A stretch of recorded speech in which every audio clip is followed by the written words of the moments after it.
everyone, Karen the Warp Spinster here. Welcome to my channel and thank you for spending some time with me today. I am going to be working with the pineapple geese that I made, I don't know, quite a while ago, I think.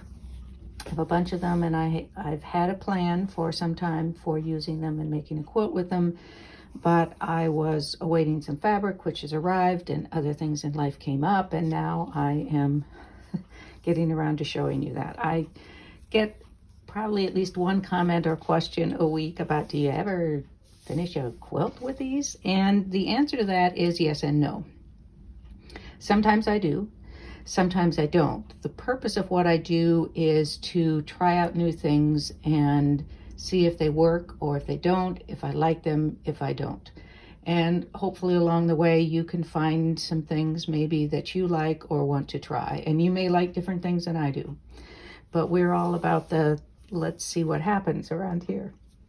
So I am going to give you an instance today of a quilt that I have finished, and maybe at the end of the video I'll post a couple photos of other things that I've finished or nearly finished. So do not expect that I will always make a quilt out of what I do. It's just playing and experimenting, and sometimes I go further and sometimes I don't. I have so much room in my living room since I took out all the furniture, so now I can lay out a quilt here. I am going to be working on the quilt I'm making from the pineapple geese blocks that I pieced. The background is going to be white, and actually the reason this has been waiting is because I have been waiting for this bleached muslin to put it on. So I'm getting ready to do that. And you know, the bleached muslin isn't even looking as white as I want it to be. It's looking a little different, isn't it? Not as bad as the one I had before. All right. So the first thing I'm going to need to do, I have a diagram here, which I'm not going to show you. I will show you when I finish this. But in general, I'm going to be arranging them like this. So I need to trim these so that they are right up against each other. Although this isn't too bad. There's not much of a gap there, and I'm going to have a strip appliqued over that. So that won't be too bad. This one's not too bad, nor is that one. Well, maybe I can get by without it. I want to do a little trimming over here. The strip that I'll be putting on, I don't want to be terribly wide, so I want these to match up pretty well. I'm going to be basically appliquing these on the outside edges, not the seams in between. How do I want to say this? The strips are going to cover these inside bits here, but I will need to applique on the outside. I like having this kind of funky shape on the outside of this one, and that's fine. And I'm remembering that I have to actually make 2 more blocks now that I see it. And I need bias strips. 1 black bias strip and 2 that are black and white stripes. Imagine that. You will see my loom peeking out, my baby wolf loom over there. I'm sort of getting used to my living room having all this space when I put furniture back in. That will be interesting. Anyway, I digress. This one, all right, so what I'm going to do is overlap this slightly so that everything is, pardon my wobbly camera, I'm holding this in my hand. So this is matched up here, and I want to lose as little as possible.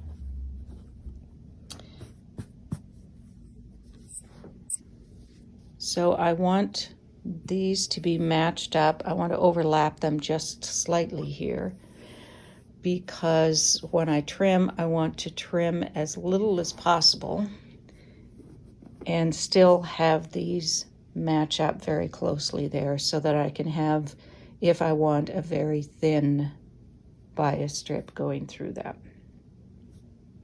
So there's just a little bit of trimming that I need to do on that one, and then I'll move this one over and trim those so that they're even. And then I'm going to go about figuring out how much of the background fabric I need. I'll be back once I've trimmed all of those up, and then I'll do the same with these. I want them staggered at the top and the bottom, so I will be trimming them right about where they are now. I will be back once I've done that. Turns out I had to trim very little, thankfully, and I'm almost wishing that this edge were a little funky like that one, but actually in the finished piece, I think that'll be all right. So now I am going to choose the size of the background that I want, and it's going to look bigger than you'll think I need, but that's because I'm adding in other things. So I'm going to, I think, just lay out the muslin, put these on top, and then just gauge from that how large I want it to be. Then my next steps will be to do the bias strips and the 2 extra blocks I have to do. As you can see, the muslin is in serious need of pressing, but that'll be easier to do once I cut it to size. So I'm going to go with the width that I have here and then add some extra length on. So it probably will be as long as where you see that fold at the top there. I think I'm probably going to make it that size, and then press that and do my bias strips then. And actually, before I do the bias strips, I can do the applique on the background.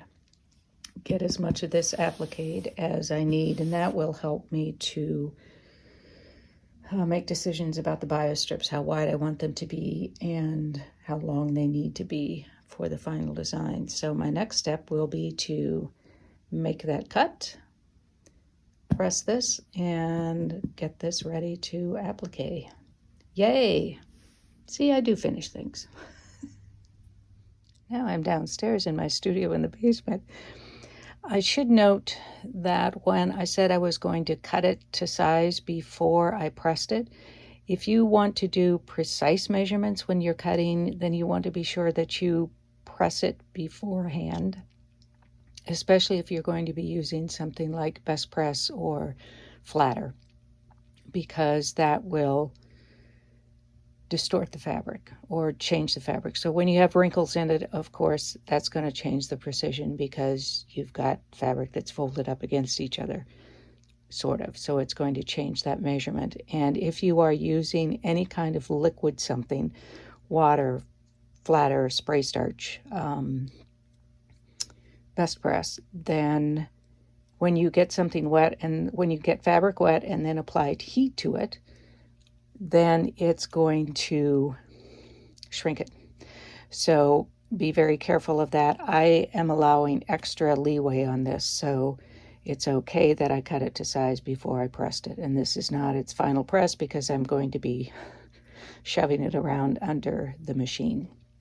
So I have this laid out where I want it, and I have pinned it. I've decided that I'm going to do, even though I don't technically need to do this, I'm going to do like a big zigzag stitch down here between the columns because I want to make sure that that doesn't shift. If the outside shift a little bit or up and down shifts a little bit, it doesn't matter for the design, but it's important that these be pretty close together because they have to be covered by the bias strips. So that's going to be my first step, is to zigzag between these columns of blocks. For that zigzagging, certainly in between here, I'm going to be using monopoly thread from Superior Threads, just because it's already on my machine, but also because it will hold well and you won't be able to see it. There's no chance that it's going to shadow through. Because I'm using black over here, then that's not going to shadow through. I am using black and white stripes over here, so I'm going to have some shadowing through these. but I think I can live with that. If I can't, I can insert a strip of something like a very low loft batting or an interfacing in the middle of the strip so that it doesn't shadow through. So I am up to do that portion of it, and then I anticipate that I will be stitching around the outside edges that aren't going to be covered by bias strips, and to just make sure that things are stitched down. Then the bias strips will be the next step. All right, it's the next day, and I have stitched down the center seams between those columns of blocks, Pineapple Geese blocks. But I have also made bias strips out of plain black and out of my clown stripe from Michael Miller that I really like. I do have more coming. It's hard to find, but I did find an Etsy shop that has fat quarters for sale, so I ordered some fat quarters so I can live with this a while longer. There is the Tula pink stripe, but it's pretty much out of stock everywhere, so we'll see. Somebody was going to have more of the Tula pink, I think, and I asked them to send me notice when it was available again, but I never have high hopes about that because most fabric companies do not reprint fabric. They just do one run, and maybe for Tula pink, if there's lots of interest, they would, but I never hold out hope for that. So, and I also made 2 more blocks. Sorry, interrupted by a call from the Red Cross about blood donation. So these funky flying geese, I don't know where I ended, the binding strips, and this morning when I woke up, I had another idea for what to do to stitch around the outside of the blocks that are laid out. The piece is really too big to pull over here, but I'll put a picture up here so you can see what I have in mind. And for what goes around the outside, and I had originally thought, well, I'll just do either an invisible or a white thread zigzag around the outside and do a raw edge applique. And this morning when I woke up, I thought, well, since these are all straight sides, what if I just turned them under as I went, sort of like a finger turn, making sure that I keep my fingers out of the way as it's going through the machine. But then that's so much bulk when you have all of these seams that are folded back on each other. And, you know, it's doable. It's not horrible. But what are some other options? Because we're all about, let's see what happens. So then I thought, what if I just do a very narrow white seam binding? And this is a 1/4 inch. I made this morning. And put that around the edge and zigzag so that it goes across. That would cover, so it's kind of couching this on the edge. So it's covering the raw edge here. And it is a little extra bulk there, but less than if I were turning these under all over. And they are straight sides, so I can just do, you know, a corner here. It doesn't have to be a bias strip. And I could do either white or invisible. I might try invisible. And then on the other side, I could try white. We're all about, let's see what happens, right? So that's my thought for today. I don't know if I'll get to the seam binding and the finishing. That may be a next week proposition, but I really want to see. I'm kind of excited about this. I'll be interested to see what happens with this. Maybe it'll be too fiddly. I don't know. But I think it'll be pretty easy as I come to. I can either like do a glue stick sort of thing here, although I don't know. Sometimes I'm skeptical of doing that because if something shifts here, now this is a straight of grain binding, so it may be that, oh, here's a thought. No, I was gonna say maybe I could do this like a binding first, put it around, and then zigzag stitch it, but number one, I already have it stitch down in parts on the fabric. And number two, I think that would just be as much bulk as turning the seams under. Pardon me while I think as I talk. Now, I could do something, as I said, like glue stick a couple of spots here to stick it down. But if this shifts as I am stitching, and I do have a built-in walking foot, but even if it shifts a little bit from how I glue it, then I'll end up with not being at the right place anyway. So I may kind of do that just ahead of myself as I'm coming up to it, take my foot off the presser foot and do that, and then hold it with a stiletto or a seam ripper or something, come turn the corner, and then continue. So we'll see. It may not work out. The tops and the bottoms of the columns I am going to, I think, just do an invisible stitch. I'd love to do an invisible stitch. Invisible, oh, let me try this. At the top, I'll do the, use invisible thread and do a zigzag stitch, and at the bottoms of the columns, I'll use white with a zigzag. And so we have a comparison. It will be kind of a comparison piece. So I am going to pull that piece over and give that a try. Oh, and I forgot, I will try to remember to put a link to the video in which I show how I make these bias strips, or non-bias strips, binding strips using the Clover bias binding maker. We're at my machine, obviously. Sorry about the funky lighting. It's just the way it's going to be. I opted to go ahead and do the zigzag with the, yeah, the lighting just isn't going to help, but trust me, there's an invisible zigzag stitch up here. I opted to do that first before I start doing the seam binding down the edge. Number one, because I'm going to be moving this piece around a lot, and that might generate more threads and roots starting out here. So I thought I would stitch that down so that I'm not raveling it as I move the piece around.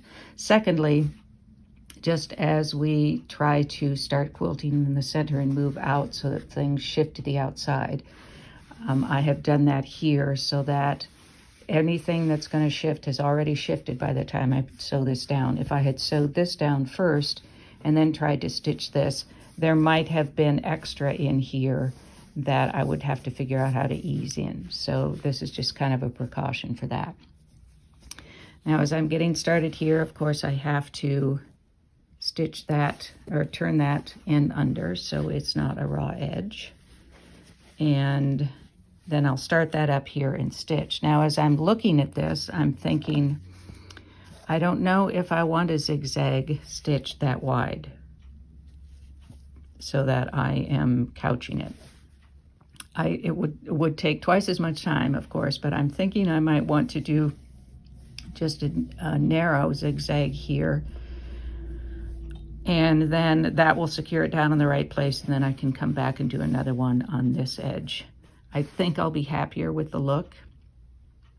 I can just imagine myself winging around with a wide zigzag stitch and making it look funky. So I think I am going to take the time to stitch on both sides. So I will plan to do that, and then I'll come back after I stitch one side.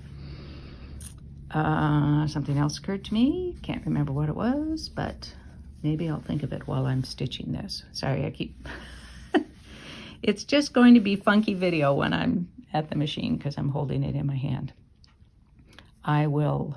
Oh, the stitching that I did up here, I did at 2.0 wide and 0.8 length because I wanted to catch all of those threads.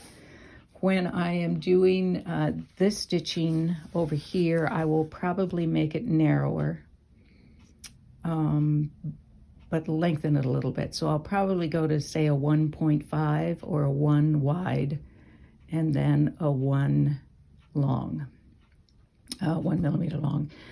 I'm used to doing 0.5 wide and 1 long when I'm doing the appli-piecing on the scribble quilt that I have shown you, or will be showing you. You will see it. So I think, I know I can do it in as that narrow, but I'll see. I think I'll probably start at maybe a 1 and 1 and see how that goes. I may end up narrowing it a bit. As long as I catch both sides, it's okay to have it narrow. I'll be back and hopefully I will be a little steadier. So I have decided on 0.5 wide and 1 length, and I think it's going pretty well. I'm quite happy with it. As I'm coming down here, I'm noticing that I have some really scraggly ends, and the small ones, the real short ones, sorry, frog in the throat. The short ones will be covered by the bias strip. The long ones, I can either shove them under or trim them ahead of time, and I'm going to trim them. These are really, really long. The bias won't hold them, and I could, try to push them under as I go, but there's no reason why I can't trim those first. But I think it's going pretty well. I'm pretty happy with it so far. A couple of notes as I go here. I do have some stabilizer underneath here, which helps a lot with the stitching, especially when the stitch is this narrow. You really need something under there to stabilize it. And I'm not going lickety-split. I'm not driving the machine like I'm on the Autobahn. And as I get toward the end here, when I know I have enough, I'm going to trim that, and that's probably more than enough. Then as I get close to this, but not right at it, I will turn that under because I need that to be a finished edge down here. All right, one side is finished, and I'm ready to do the second side.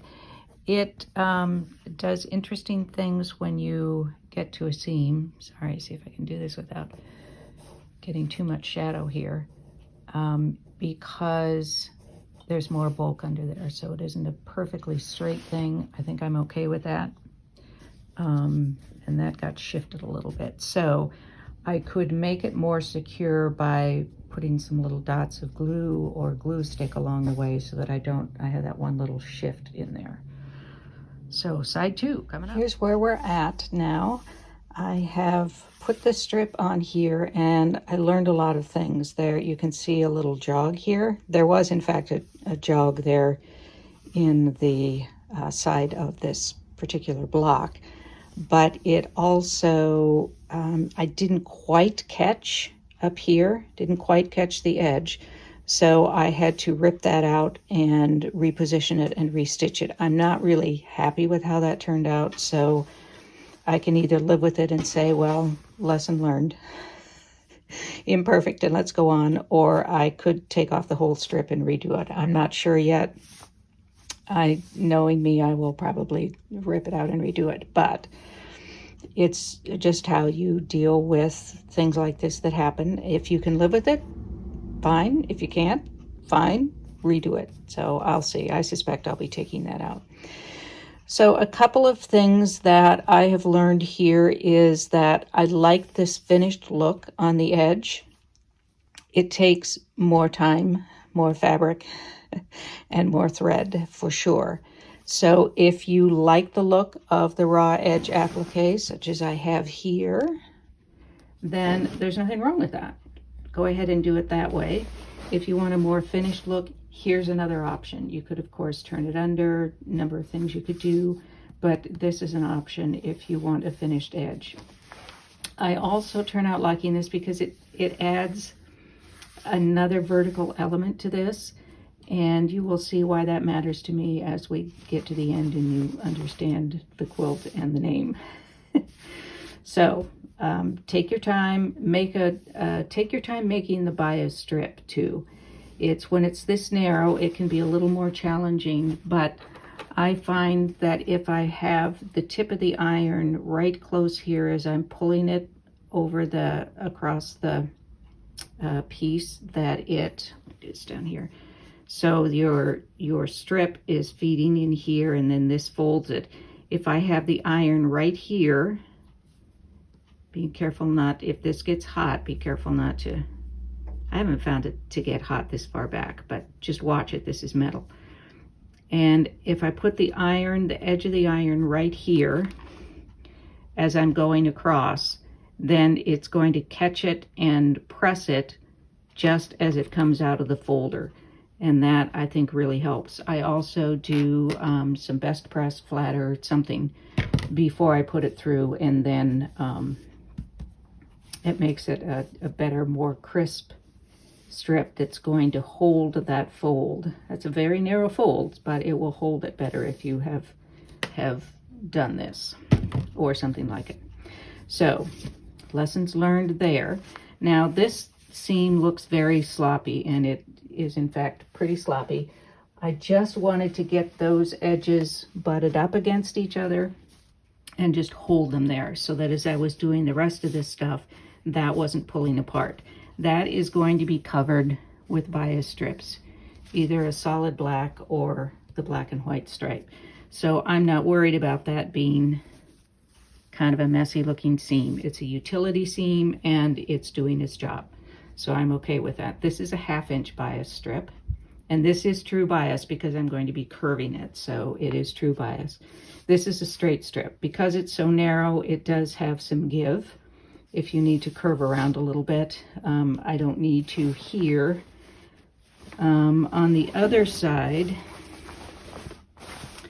I will need to do some curving on it, but I think this narrow, it's going to be fine. That's not too bad a curve. And there's a, I can either curve this or like do a hard corner here, but I think it will still be all right because it's so narrow. It's got a lot of flexibility in there. So these seams are going to be covered with either a black strip or black and white stripe. Actually, this one's going over there, but you'll see all of that later on. I think this is all I'm going to be doing for the video this week. I will, during the week, redo this. If I'm going to redo it, do the other side, and then do the raw edge applique up here. This side is going to be covered by one of those dark bias strips, 1/2 inch strips. So I will finish with the invisible thread up here, and then at the bottom I'm going to be doing the white thread. Don't you just love bleach muslin? It just wrinkles when you look at it. And then we will start with the black and white strips next week. At this point, this is not looking good, is it? I need to release that, I think, and switch that out. That's bunching up kind of funny down there. So that is it for this week on this particular project. Now I have a favor to ask of you. Here is a photo of the quilt top that I just finished using the appli-piecing technique that I learned in a Sheila Frampton Cooper class. And in the evenings, I would work on that during the day, and in the evenings, I was working on more designs, and I've been having a lot of fun with that, and I have a lot of designs that I would like to do. A couple of them are more complex and will take, I think a little more experience will be better for me before I tackle those. I will do them, but I'm not going to put those up for a vote because I'm just not quite ready to do those. But I am going to put them up here, and I will number them as well as give you probably a name. I haven't thought of a name for all of them, but in no particular order. I like all of these. I've been playing around with different things to inspire it or get me started. So the one that you're seeing now is called Scribble, and it originated as a scribble design with my eyes closed. I think I mentioned this earlier. And just pulling shapes from that and adding color and all kinds of things. So that started as the scribble design. The next one, a while back, I showed you this piece that I pulled out of a router, an old router that I was smashing, and it just had the coolest shape. So, and I said at some point I wanted to design a quilt around it, and so I did, and that is this one, which I guess I'll call Router. Red Router, let's call it Red Router. And this one is really kind of fun. It's a part of a series, actually. I have 3 more from this, which I'll put up briefly. I'm not ready to do those other 3, but the first one, the red router, is one of my possibilities. That's number 1, red router. And here are 3 others from that series.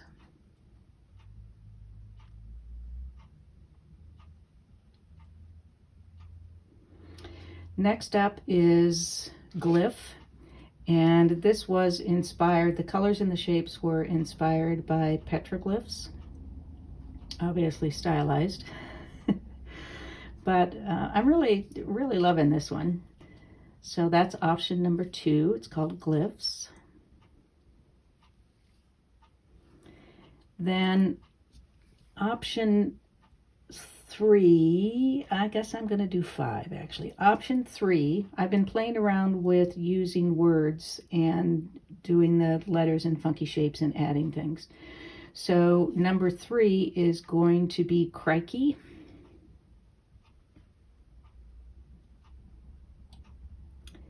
And then number 4, I just finished designing, and it's called Boondoggle.